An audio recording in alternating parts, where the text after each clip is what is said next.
Olá a todos, sejam bem-vindos ao canal Pleiadianos e nosso encontro no programa Mitologar.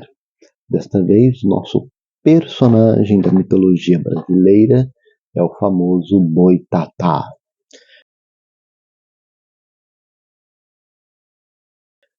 Bem, gente, eu acredito que uma das histórias que mais me chama a atenção, que é fascinante, é uma das lendas, mitos e folclores do Brasil, porque a origem deste mito está na cultura dos nossos aborígenes, dos nossos povos originários, né? No caso, os tupis-guaranis. Sua história e características variam bastante de região para região no Brasil, mas o centro da história, né, a lenda, permanece o mesmo, uma entidade protetora da natureza associada ao fogo. Nesse exato momento que eu estou conversando com vocês, estamos um frio medonho, estamos com 10 graus, mais um pouquinho cessa a vida na Terra, né? Porque nós aqui não estamos acostumados com tanto frio sim, não sei para que tudo isso, mas vamos tentar, né, sobreviver. A origem e a aparência. A primeira questão da cobra de fogo, né? A versão mais comum descreve o Boitatá como uma enorme serpente incandescente, com o corpo coberto de chamas e olhos que brilham intensamente. Alguns dizem que seus olhos são muitos porque ele comeu as pupilas de diversos animais, o que justifica sua luminosidade. O nome, né, termo Boitatá, vem do tupi neboi tatá, que pode significar coisa de fogo ou serpente de fogo. O registro mais antigo da lenda foi feito pelo padre jesuíta José de Anchieta em 1560, ou em outras palavras, no século XVI, descrevendo um facho cintilante que os índios chamavam de baetatá. Fogo-fato. Muitas lendas associam o boitatá ao fenômeno natural do fogo-fato, aquelas chamas que surgem espontaneamente em áreas pantanosas ou de decomposição de matéria orgânica. As pessoas, sem entender o fenômeno, a atribuíam a uma criatura mística. As variações, né, pelo nosso Brasil afora. No sul do Brasil, ele pode ser chamado de baitatá ou batatá. Em Santa Catarina, algumas versões, o boitatá não é uma cobra, mas um touro com um olho enorme e brilhante na testa. No Nordeste, pode ser conhecido como batatão. Em Sergipe e Alagoas, pode ser chamado de Jean de la Foice ou Jean de la Fosse. Independente de qual regionalidade, os seus poderes e funções como protetor da natureza, a principal função do boitatá é proteger os campos, florestas e animais de quem tenta destruí-los, especialmente aqueles que ateiam fogo de forma criminosa. Ele persegue e amedronta os incendiários, podendo até matá-los. Assustar e cegar. A sua aparição é assustadora e o brilho intenso de seus olhos pode causar cegueira, loucura ou até mesmo morte àqueles que o encontram.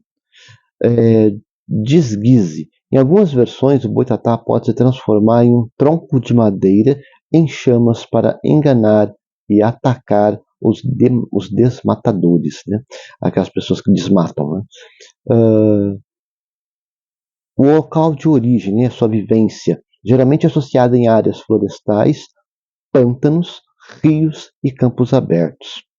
Alguns dizem que para se proteger devemos fechar os nossos olhos, que assim a entidade fica imóvel, prender a respiração e manter os olhos bem fechados para evitar de ser cegado ou sofrer algum tipo de malefício.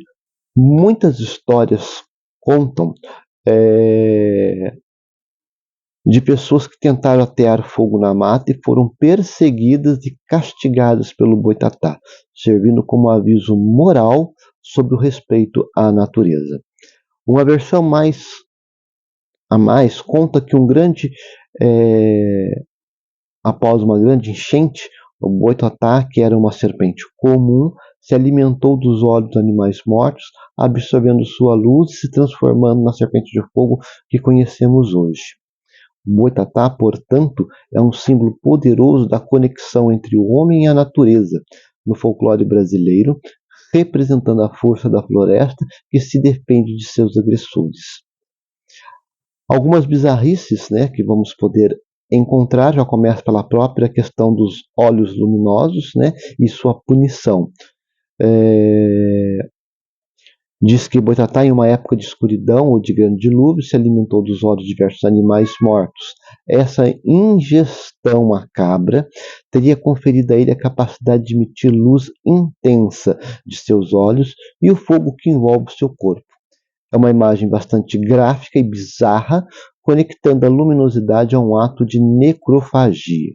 A cegueira e a loucura não é apenas um medo do Boitatá causa. A lenda frequentemente descreve que quem o vê diretamente ou quem ousa encará-lo pode ser atingido por uma cegueira permanente ou ainda pior, pela loucura. Essa punição para a curiosidade ou desrespeito à sua presença é um elemento bizarro e aterrorizante.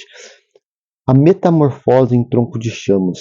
Para enganar e punir incendiários, algumas lendas dizem que o Botetá pode se transformar em um tronco de madeira em chamas. Imagine a cena: alguém está para atear fogo em uma mata e de repente encontra um tronco ardente, que ao ser tocado queima de forma sobrenatural ou se transforma de volta na serpente de fogo para atacar. O Boitatá como alma penada ou compadre ruim. Em algumas regiões, a lenda assume um tom mais moralista e sombrio. O Boitatá não seria apenas um espírito protetor da natureza, mas a alma de pessoas pecadoras, como compadres ou comadres ruins, ou mesmo indivíduos em vidas foram cruéis e atearam fogo, que após a morte estão pagando por seus pecados e assumem essa forma monstruosa para vagar pela terra, atormentando e punindo. Esta associação com almas errantes adiciona uma camada de terror sobrenatural. Variação como o touro ciclópico. No sul do Brasil, esse boi, né, tem um olho gigante, único, enorme, brilhante na testa, soltando fogo pelas narinas e boca. Ele ainda cumpre um papel de protetor da natureza, mas a sua aparência muda drasticamente, tornando-se uma figura ainda mais imponente e assustadora. O Boitatá que se senta a alguns relatos folclóricos, são mais antigos e descrevem o Boitatá como uma entidade que passeia de um lado para o outro nos campos e às vezes senta, fica quieto lá. Essa imagem de uma serpente gigante flamejante que se senta e observa adiciona um toque de estranheza e um certo nível de consciência à criatura que vai além de um simples fenômeno ou monstro irracional.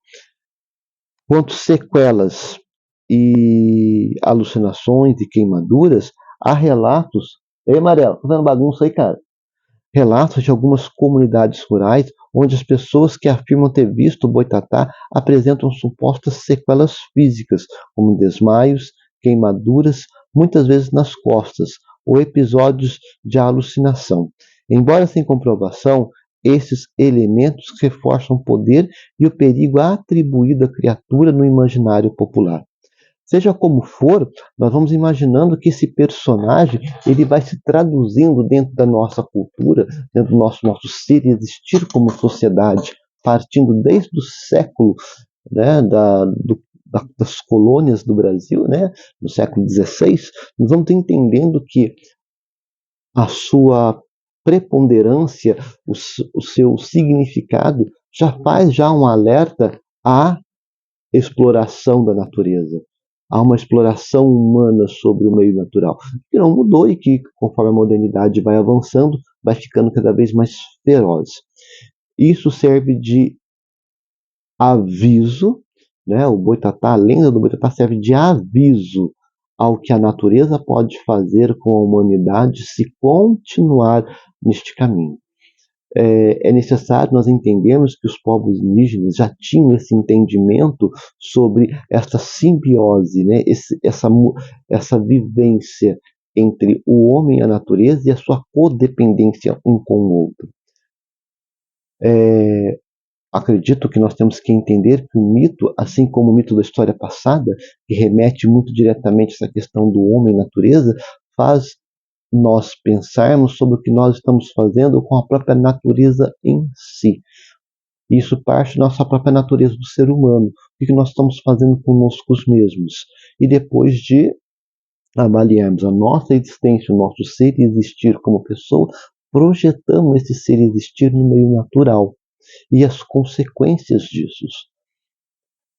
Eu creio que de todas as histórias de mitos do Brasil, o Boitatá é o que mais representa a natureza humana, suas necessidades, suas deficiências, suas fragilidades, mas também o seu lado ruim e cruel. E esse lado ruim e cruel reflete justamente na própria crueldade do mito. Esse ser mítico que utiliza de seus poderes para atormentar, colocar medo, tirar a racionalidade, tornar as pessoas fora da realidade por conta da demência e, ao mesmo tempo, a morte como ponto final de virada, uma chave de virada dos acontecimentos que nós fazemos no mundo natural, conosco mesmos e na própria natureza. Fica para nós pensarmos, assim como no mito do programa passado, sobre o que nós fazemos com a nossa vida, com a vida natural, com o planeta e tudo que se cerca da nossa vida, da nossa natureza, como ser pensante, como ser que atua na vida. Bem, me despeço por aqui neste frio inominável e nos encontraremos na próxima semana aqui no canal Pleiadianos. Um abraço a todos.